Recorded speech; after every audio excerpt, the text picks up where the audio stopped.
Hi everyone, I'm Camilo Torres, and welcome again to Flow Community Podcast. In here, we're going to have amazing conversation with the beautiful people that has joined our community. We're going to get inspired by their unique life journey, their creations, their passions, because we believe that sharing your story, it can be an inspiration to others. So please enjoy today's episode, and also we would like to welcome you to join our community to get more inspiration and be an inspiration to others. So please welcome to Anna Kolosova. Hi Anna. Hi. How are you? I'm all right, busy. And you? Good. And thank you so much to be part of the Flow Community Podcast. I'm very happy for you to be here. And yes, and we would like to know a little bit more about you, where you're from, and yes, tell me a little bit more about you. So, I was born in Latvia, in Riga, and I grew up for a few years. I lived in Moscow.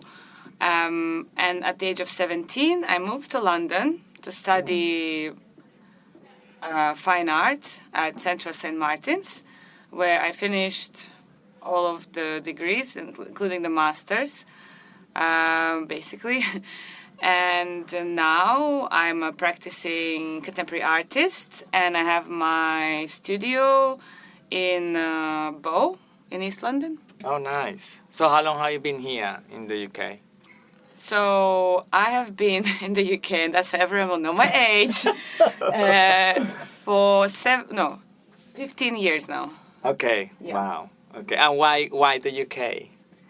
Well, originally it was my parents' suggestion, but I then ended up staying because I love it so much.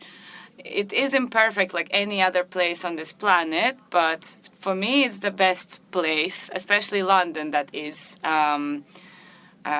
It's very diverse and creative and expensive, but also with a lot of opportunities. So it's not for everyone, but it definitely is for me, so for now at least. So Yeah. For me, like I've been here 14 years, Oh. and I love the city. Why? Because it gives me a lot of energy.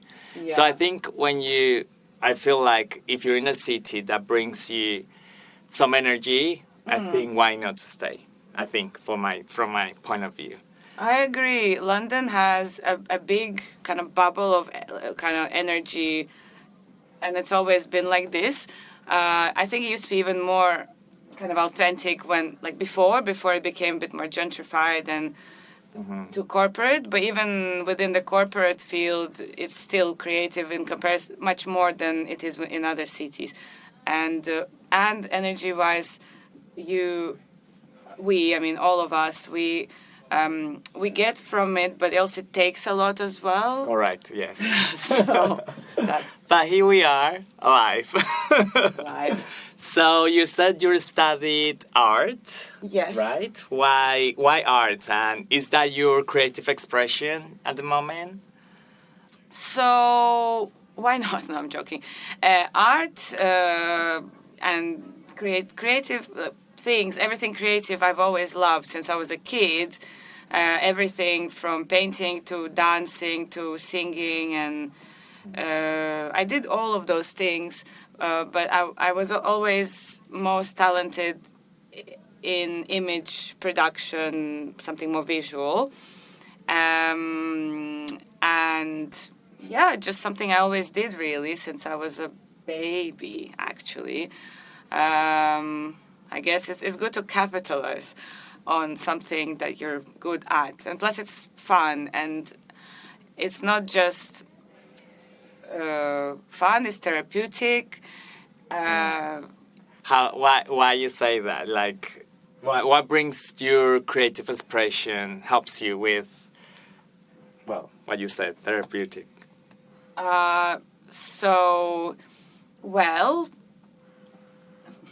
Sorry, I was about to say something really stupid, but Sorry, I'm not gonna say it.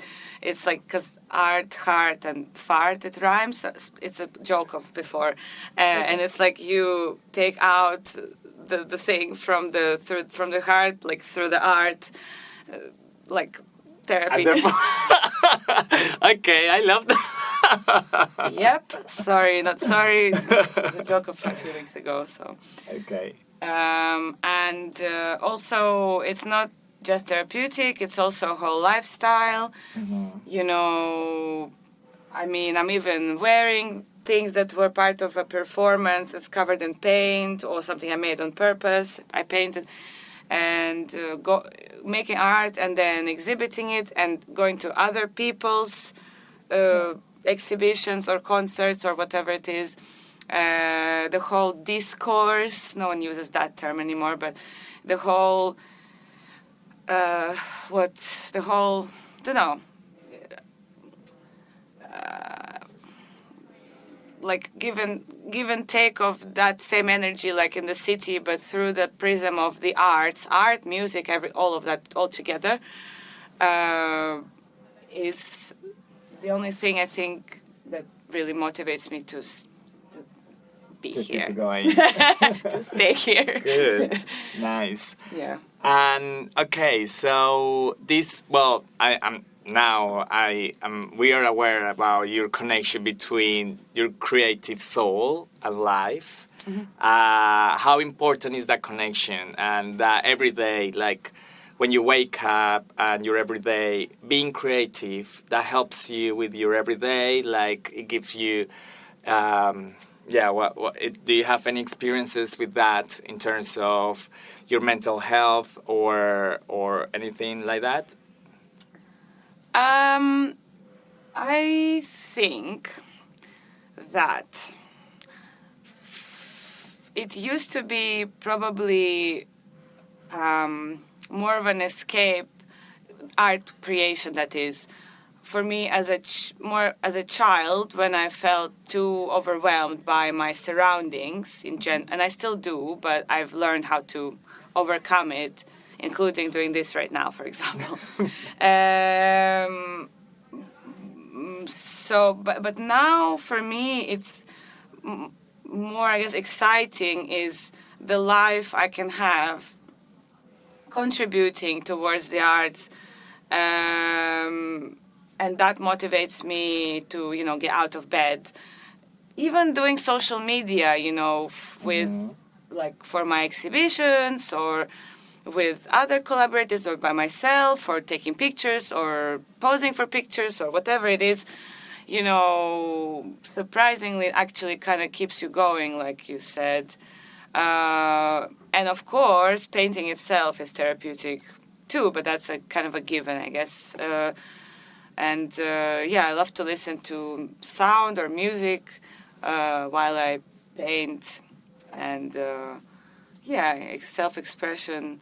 I'm wondering now what's more powerful as a self-expression, creative self-expression nowadays, the process or the social media, because it's all part of the same.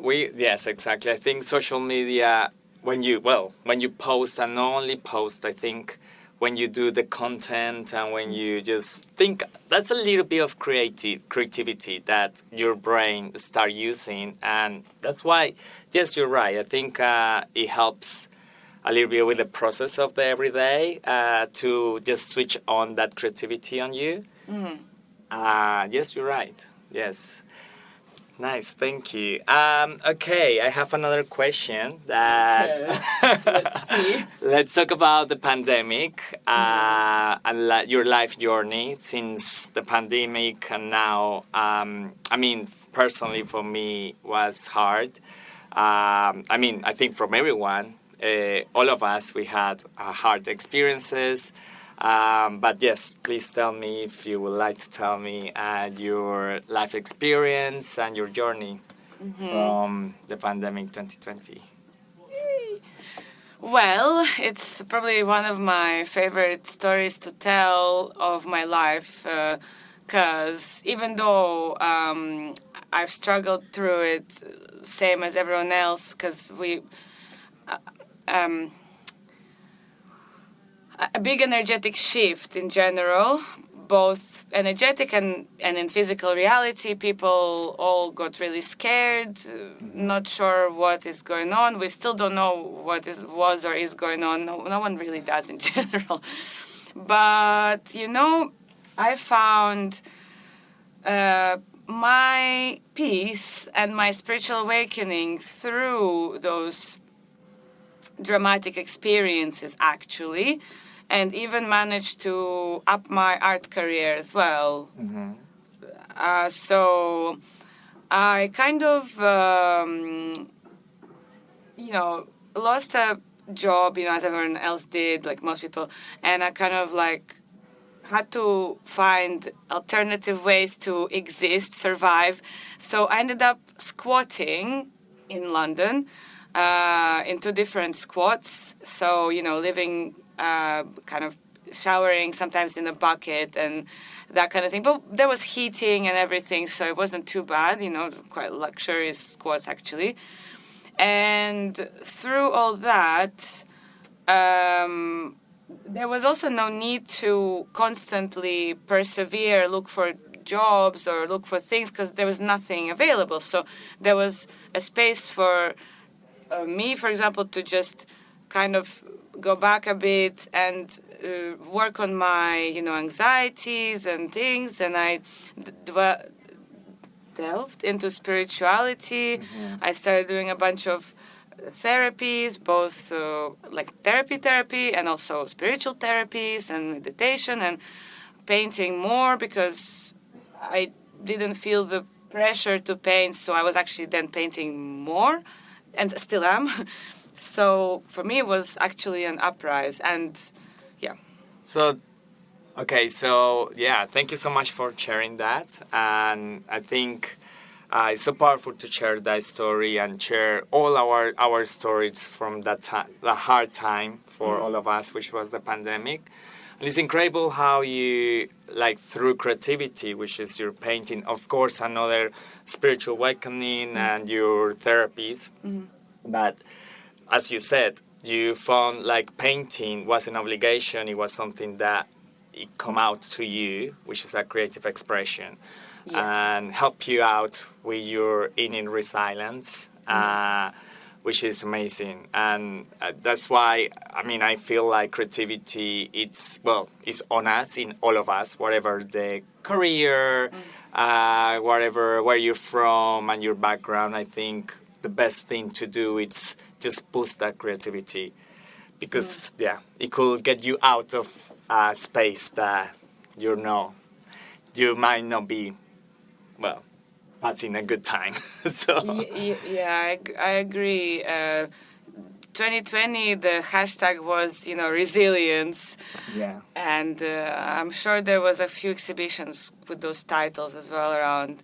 Got a bit old after a while, but yeah, definitely I contributed to that hashtag. I used to living in those squats, for example, I would there were big sound systems and people just played music all the time because there was nothing else to do. So I would take a lot of paper with me, any of those locations. There was a few locations, or at my studio as well. I tried obviously not to travel, but when I had to, I would bring pads and with me with markers and just draw loads and loads and loads and loads, just the sounds and things like that. And gave me some new ideas, and definitely helped me to get through the chaos, and actually empowered me. All those processes of finding resilience through creativity empowered me as a human through art and music. Thank you. Amazing. Well, thank you so much, Anna, and it's been a pleasure to have you here, and hope to hear more about you. And yes, and thank you so much, everyone, to listen, and see you next time. Bye.